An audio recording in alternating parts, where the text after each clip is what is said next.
sözlerin, yaz ömrümün defterine əzizim.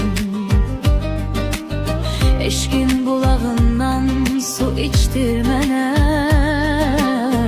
payızım qoy dönsün yaza əzizim. Ruhum qanad açsın sənin eşkinlə, isindirsən məni odun közünlə. Dünyaya qoy baxım sənin gözünlə, etmə baxışını əksik əzizim. Etmə baxışını əksik əzizim. Ruhum qanad açsın sənin eşkinlə, isindirsən məni odun közünlə.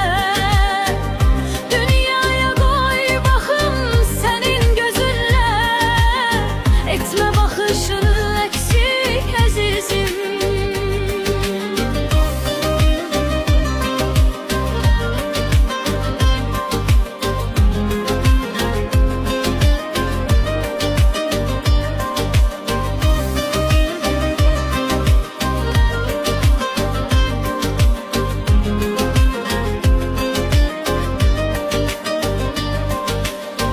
Fatiməyəm qarşımda can dəftəri, xəyallar dönəydi yenidən geri.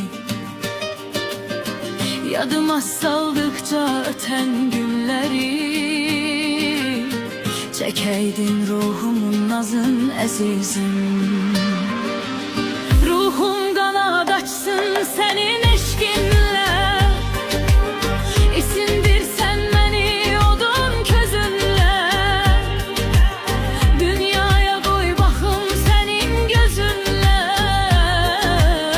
etmə baxışını əksik əzizim. Etmə baxışını əksik əzizim.